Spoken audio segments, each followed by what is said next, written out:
Pakistan stock exchange میں بلندیوں کا سفر جاری، 100 انڈیکس نے 1,79,000 پوائنٹس کا نیا سنگ میل عبور کر لیا۔ بازار حصص میں کاروبار عروج پر، ٹریڈنگ کے دوران 2600 سے زائد پوائنٹس کا اضافہ ریکارڈ۔ شیئر مارکیٹ 1,79,016 پوائنٹس کی سطح پر پہنچ گئی۔ آٹو موبائل سمبلرز اور سیمنٹ، کمرشل بینکس، فرٹیلائزر، تیل و گیس اور ریفائنری سیکٹر میں نمایاں خریداری جاری۔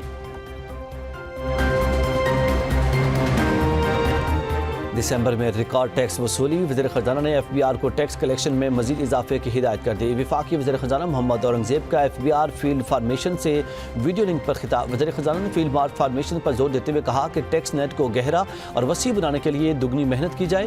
ایف بی آر اپنی پیشہ ورانہ صلاحیت سے اہم قومی ہدف کے حصول میں کلیدی کردار ادا کر سکتی ہے۔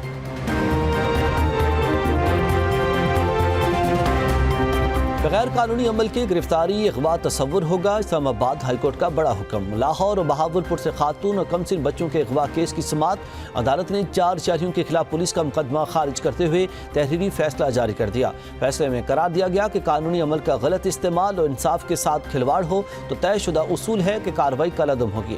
عدالت نے مزید قرار دیا کہ سپریم کورٹ طے کر چکی کہ اگر ایف آئی آر کی بنیاد غیر قانونی ہو تو اس کے بعد ساری کارروائی ختم ہونی چاہیے۔ عدالت کا اسلام آباد کو جاری پولیس مقابلے میں ملوث اہلکاروں کے خلاف کارروائی کا حکم دے دیا۔ اہلکاروں کو 1 لاکھ روپے جرمانے کی سزا بھی سنائی۔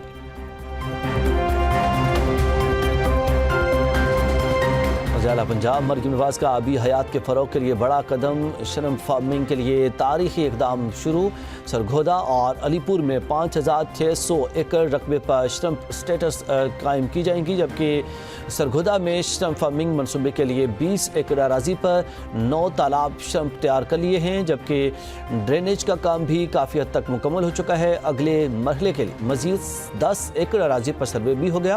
وزیر اعلیٰ مریم نواز کی گفتگو کرتے ہوئے کہنا تھا کہ شرمپ فارمنگ کے لیے پنجاب کی برآمدات میں نمایاں اضافہ ہوگا، روزگار کے نئے مواقع بھی پیدا ہوں گے۔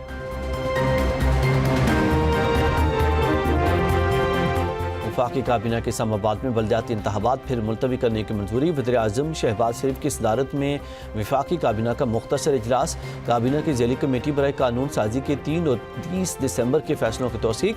دارالحکومت میں بلدیاتی انتخابات سے متعلق نئی قانون سازی پر غور کیا گیا۔ چیف کمشنر اسلام آباد کی وفاقی کابینہ کو بلدیاتی انتخابات سے متعلق بریفنگ۔ اسلام آباد میں پنجاب طرز کے بلدیاتی انتخابات کی قانون سازی کی منظوری دے دی گئی۔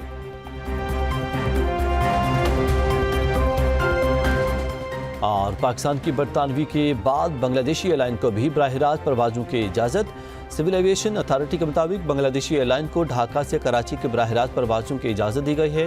مہمان ایئر لائن 3 ماہ کے لیے 30 مارچ تک پروازیں چلا سکے گی۔ بنگلہ دیشی ایئر لائن کو منظور شدہ روٹ کے ذریعے پاکستان کے فضائی حدود کے استعمال کی اجازت ہوگی۔ اس سے قبل پاکستان نے برطانیہ کی ایئر لائن نورس اٹلانٹک کو بھی پروازوں کی اجازت دی۔